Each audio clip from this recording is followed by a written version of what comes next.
Hello guys everyone, welcome back to my channel. সবাই কেমন আছো? আশা করি সবাই খুব খুব ভালো আছো। আমরাও বেশ ভালো আছি। তো এই যে দেখো, সকাল সকালে আমি সকালের খাওয়ার পর্ব অবশ্য শেষ হয়ে গেছে। তো এখন হচ্ছে সবজি কাটতে বসে পড়েছি। তো কিছু রান্না বান্না হবে, সেটাই তোমাদের সাথে শেয়ার করব। আর জানো তো কি বলো তো, বাবাইকে খাওয়াতে গেলে আমার এত যুদ্ধ করতে হয়, ওই জন্য একটু লেট হয়ে গেল। না হলে আমার প্রায় 12টা সাড়ে 11টার মধ্যে রান্নাবান্না কমপ্লিট হয়ে যায়। তো আজকে আর রান্নাটা কমপ্লিট হয়নি। তো যেহেতু বাবাইকে খাওয়াতে গিয়ে বাবার পেছনে অনেকটা সময় কেটে যায়, এইভাবেই এই কাজ করতে করতে সেই কাজ, সেই কাজ করতে করতে এই কাজ, এই করেই চলে। এটা করতে করতে ওটা, ওটা করতে করতে এটা, এই চলে জানো। তো সকালে খাওয়া দাওয়া তো হয়ে গেছে, আর এখন আমি কাটাকাটি করে নিচ্ছি। আর একটা কথা মনে মনে খুব ভাবছিলাম, আজকে আমার মায়ের কথাটা খুব মনে পড়ছিল জানো।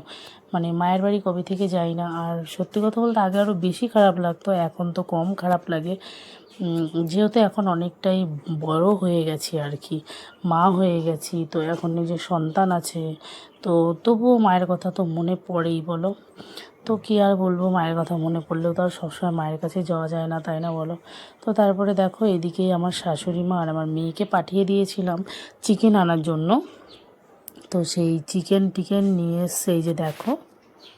আসলে কি জানো তো, অনেক দিন হয়ে গেল, অনেক দিন বলতে এক সপ্তাহ। মানে আমরা বেশিরভাগ তোমার শনি রবিবার দিকে চিকেনটা খাই, কারণ আমাদের সোমবারে নিরামিষ খেতে হয়। আর সপ্তাহে মোটামুটি প্রতিদিনই মাছ হয়। তো মাংসটা হয় একদিন, ঠিক আছে। আবার কোনো কোনো দিন এমন হয় 7-8 দিনও কমপ্লিট হয়ে যায়, এক সপ্তাহে খাওয়াই হলো না, পরের সপ্তাহে খেয়ে নিই। তো এরকম হয় জানো তো, বেশিরভাগ দিনই আমাদের সপ্তাহে একদিন করে চিকেন হয়। বিশেষ করে সেটা শনি রবিবার দিন হয় জানো।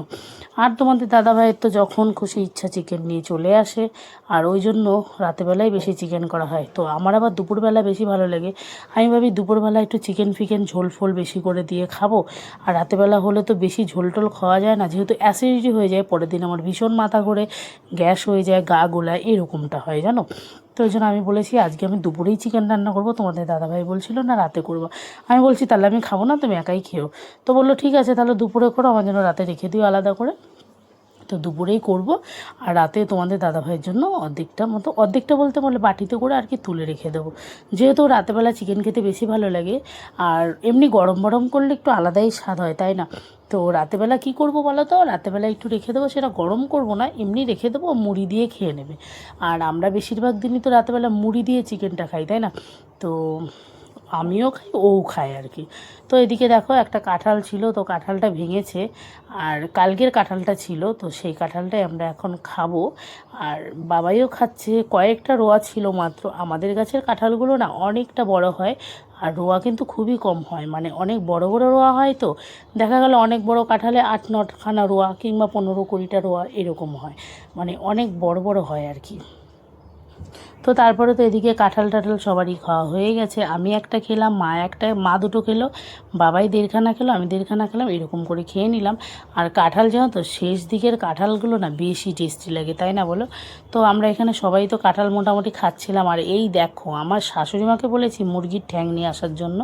তো মা তো কিছুতেই নিয়ে আসবে না, যাই হোক মাকে বললে তাও একটু মাঝে মধ্যে নিয়ে আসে।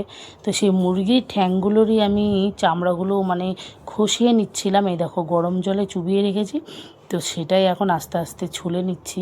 আর এই মুরগির পাগুলো না খেতে কিন্তু দারুণ লাগে জানো তো। যারা খায়নি তারা কি করে বুঝবে বলো, এটা কিন্তু খেতে সত্যি অসাধারণ লাগে জানো। আগে আমার ভীষণ ঘৃণা লাগতো, কিন্তু এখন জিনিসটা কষিয়ে কষিয়ে রান্না করলে যা টেস্টি লাগে না, কচকচি হেব্বি লাগে, হেব্বি। যারা যারা খাওনি একবার ট্রাই করবে, তো খেয়ে দেখবে কতটা স্বাদ। আসলে এটা দেখে অনেকটা ঘৃণা লাগে, কিন্তু এটা ঘৃণা লাগলে কী হবে, এটা কিন্তু খেতে দারুণ টেস্টি। আর অবশ্য আমাদের বাড়িতে তেমন কেউ খায় না, আমি খাই, আমার মেয়ে খায়, আর তোমাদের দাদাভাই খায়।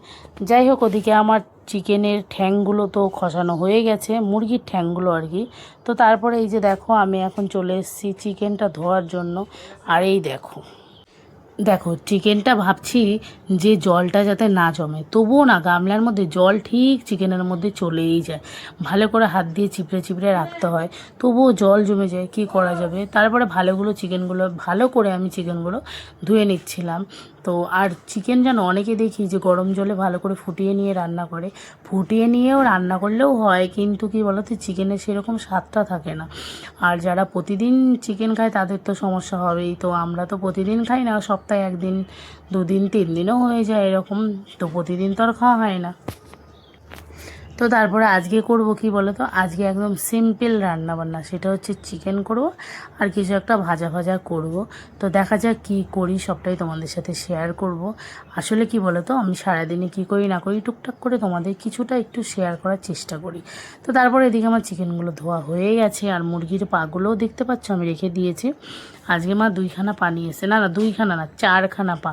তো পাগুলো সব ছুলে পরিষ্কার করে গরম জল দিয়ে ধুয়ে আমি রেখে দিয়েছি। আর তারপরে এদিকে আমি ননস্টিকের কড়াইতে রান্না বসিয়ে দিয়েছি। আর আজকে চিকেনটা জানো তো কী বলো তো, মেটে তোমাদের দাদাভাই এত ভালো খায়, মানে আমার শ্বশুরবাড়িতে মোটামুটি সবাই মেটে খুব ভালো খায়, যার জন্য তরকারির কালারটা একটু অন্যরকম হয়ে যাবে। কারণ কি বলো তো, মেটে দিলে না তরকারি কালারটা একটু কালচে কালচে হয়ে যায়। আমার তো মেটে একদমই ভালো লাগে না, মেটের গন্ধটাও সহ্য হয় না আমার, কেমন যে লাগে তোমাদের কি বলবো। মেটেটা আমার দেখলেই কেমন গা গোলায়। তবে হ্যাঁ, মেটের গন্ধটা তো সহ্য হয় না, তাছাড়া অন্য কিছু ভালো লাগে, মাথা টাথা এসব চামড়া টামড়া সবই মোটামুটি ভালো লাগে, কিন্তু মেটেটা আমি একদম খেতে পারি না, আমার ভীষণ জঘন্য লাগে, গন্ধ লাগে, বাজে লাগে বলতে পারো। তো যাই হোক, এদিকে আমি রান্নাটা বসিয়ে দিয়েছি, আর তেল দিয়ে মশলাটা এখন আমি কষাতে বসিয়ে দিয়েছি। আর তারপরে বাবাইকে আমি এখানে বললাম, বাবাই এত দুষ্টুমি করছিল, ওই জন্য বললাম তাহলে তুমি একটু কলা খাও। তো বাবাইকে কলা দিয়েছি, বাবাই সেই কলাটাই খাচ্ছিল। আর তারপরে দেখো আমার চিকেনটা কষানো হয়ে গেছে, আর এই যে আমি জলটাও দিয়ে দিয়েছি। এই দেখো বললাম না চিকেনের কালারটা একটু অন্যরকম আসবে, এই দেখো একটু কালচে কালচে এসছে। আসলে বললাম ওই যে বেশি করে মেটে দিলে এইরকমটাই হয় জানো তো। আসলে ওরা এত মেটে ভালো খায়, ওর জন্য বেশি করে মেটে নিয়ে আসে। আর তারপরে দেখো ওইদিকে তরকারিতে তো ঝোল বসিয়ে দিয়েছি, আর বাবাই বলছিল কিছু খাবো মা, আমটা কেটে দাও। তো ফ্রিজ থেকে বাবাই আম নিয়ে এসছে, ওই জন্য ভাবলাম যে সকালে ভাত খাওয়ার পরে তো আজকে কোনো ফল খাওয়া হয়নি, তাহলে একটু আমটাই কেটে দিই। তো ওই জন্য বাবাইকে আম কেটে দিচ্ছিলাম, আর বাবাই আম খাচ্ছিল, আমিও একটুখানি খেলাম। আর আমগুলো জানো তো ফ্রিজে অনেক দিন ধরে রাখা হয়েছিল জন্য নষ্ট হয়ে গেছে। আসলে আমাদের বাড়িতে ফল টল এনে যদি একবার ফ্রিজে রাখা হয় তাহলে কারোর মনেই থাকে না যে ফ্রিজের মধ্যে ফল থাকে, ঠিক আছে। আর সেই ফলটাই আর কি সবাই খাচ্ছিলাম। ওদিকে আমগুলো খেতে খেতে তো আমার তরকারিটা পুরো ফুটে গেছে, তো তরকারিটার মধ্যে গরম মশলা দিয়ে আমি নামিয়ে নিলাম। আর এদিকে গ্যাসটা ক্লিন করে নিচ্ছিলাম। তো গ্যাসটা ক্লিন না করলে না কেমন গ্যাসটা একটু তেল তেল ভাব থাকে, একদমই ভালো লাগে না, বিরক্তকর লাগে। তো ওই জন্য গ্যাসটা পরিষ্কার করে নিচ্ছিলাম। আর এই দেখো এদিকে বাবাইকে একটু ফোন চালিয়ে দিয়েছি, কেন বলো তো, বাবাই ভীষণ পরিমাণে দুষ্টুমি করে, বোঝোই তো ছোটো বাচ্চারা কীরকম করে। তো আমি ওইদিকে স্নান করতে গেছিলাম যেন ভাবলাম একটু ফোন চালিয়ে দিই, 10-15 মিনিটের ব্যাপার তো, সারাদিনও তো তেমন ফোন দেখে না। আর এই দেখো বাবাইকে খেতে বসিয়ে দিয়েছি। ও হ্যাঁ, খেতে বসিয়ে দিয়েছি ঠিকই, কিন্তু কি বলো তো, খেতে বসানোর পরে আমার শ্বশুরমশাইয়ের মনে পড়লো যে এখানটায় আমাদের বারান্দায় বিড়ালে বমি করে দিয়েছে, তো সেইটা বিড়ালের বমিটা পরিষ্কার করলো। আর এই দেখো বাবাইয়ের এখন খাওয়া দাওয়া হয়ে গেছে, আর আমরাও খাচ্ছি। আর বাবাই কিন্তু আজকে ভীষণ তৃপ্তি করে খেয়েছে মুরগির ঠ্যাং, বাবাই মুরগির ঠ্যাং খেতে ভীষণ ভালোবাসে। তো তারপর ওদিকে তো বাবাইয়ের খাওয়া হয়ে গেল, আর এদিকে আমার জামা কাপড়গুলো সব তুলে নিলাম, কারণ বৃষ্টির মধ্যে এত জ্বালাতন ভালো লাগে না, একবার জামা মেলো, একবার তোলো, একবার মেলো, একবার তোলো, এই করে করে মোটামুটি দিনের অর্ধেকটা টাইম চলে যায়। তো তারপরে সেই যুদ্ধ টুদ্ধ করে তারপরে চলে আসলাম ঘরে। ঘরে এসে বাবাইকে একটু সন্ধ্যাবেলা বই নিয়ে বসাচ্ছিলাম, সন্ধ্যা বলতে বিকেল বিকেল টাইপে, যেহেতু সারাদিনে ঘুমায়নি, আর এখন একটু যদি বই পড়ে তাহলে ভালো হবে, কারণ সন্ধ্যাবেলা ও না ঘুম ঘুম ভাব চলে আসে, পড়তে যায় না। তো ওই জন্য ভাবলাম এখন একটু পড়িয়ে নিই, তাহলে তাড়াতাড়ি ঘুমিয়ে পড়তে পারবে। কিন্তু হ্যাঁ, যতই ভাবি তাড়াতাড়ি ঘুমাবে, 10টা 11টার আগে মহারানী কোনো দিনই ঘুমান না জানো। তো যাই হোক, এদিকে বাবাইকে বসিয়ে দিয়েছি, আর বাবাই তো লাফিয়েই যাচ্ছে, মানে ওর যে খাটের মধ্যে লাফাতে কত ভালো লাগে সেটা তোমাদের আর কী বলবো। আমি যদি বলি বাবা একটু নিচে গিয়ে লাফাও, পাটা শক্ত হবে, বলে না নিচে তো শক্ত, পায়ে ব্যথা করে, খাটের মধ্যে নরম না, ওই জন্য ভালো লাগে। আর এই দেখো কত দুষ্টুমি করছে, দেখেছো, আমি লিখছি সেই টেবিলের মধ্যেও বসে পড়ছে, মানে কি বলবো তোমাদের, এরকম দুষ্টুমি মোটামুটি আমার আর আমার মেয়ের সারাদিনই চলে জানো। তো তারপরে তো এদিকে বাবাই দুষ্টুমি মানে শেষ নেই, আর কি বলবো। আর ওদিকে তোমাদের দাদাভাইকে ফোন করেছিলাম যে বাবাই বলছিল যে ভুট্টা খাবে, তো ওই জন্য ফোন করলাম। তোর বাবা তো বললো যে ভুট্টা পাওয়া যাবে না, দেখা যাক কি, একবার বললো যে পাওয়া যাবে, তো পরেক্ষণে আবার বললো যে পাওয়া যাবে না মনে হয়। তো এক জায়গায় গেল পেলো না, আরেক জায়গায় গেছে সেখানেও পাইনি, তা আমি বললাম থাক তাহলে কিছুই আনতে হবে না, দেখা যাক কিছু নিয়ে আসে কিনা। তো তো তারপরে এদিকে বাবাইকে পড়তে বসিয়ে দিয়েছি, এখন বাবাইকে পড়াবো। তো এখন আস্তে আস্তে অনেকটা টাইম হয়ে যাচ্ছে, সন্ধ্যা হয়ে যাচ্ছে। সন্ধ্যার মধ্যে বেশিরভাগ দিনই বাবাইকে পড়ানো কমপ্লিট হয়ে যায়। তো আজকে একটু তাড়াতাড়ি বসিয়েছি, যেহেতু ওই যে বললাম ঘুমায়নি। আর এই দেখো পড়তে বসতে বলেছি, আর ওই দেখো কীরকম করছে দেখেছো, খাটের এ কন্যার সে কন্যার চলে যাচ্ছে। মানে এরকম দুষ্টুমি সারাদিনই চলে। তো তারপরে বাবাই তো ওদিকে পড়াশোনা হয়ে গেছে। আর এই দেখো এখানে জল পড়েছে জন্য ও কি করছে বলো তো, এই দেখো মুছুনিটা দিয়ে মুছছে, বলছে তোমরা তো কাজ করো না, শুধু শুয়েই থাকো, আমিই কাজ করি। তো এরকম বলে মুছছিল। আর এই দেখো এদিকে বললাম তোমাদের দাদাভাই সে মিষ্টি নিয়ে চলে এসছে, গোলাপজাম। আর মিষ্টিটা কিন্তু ভীষণ টেস্টি ছিল, গরম গরম। বাবাইকে দুটো মিষ্টি দিয়েছি, ও কিন্তু একটা মিষ্টিও খায়নি, অর্ধেকটা মিষ্টি খেয়েছে, আর বাকি আমি খেয়ে নিয়েছি।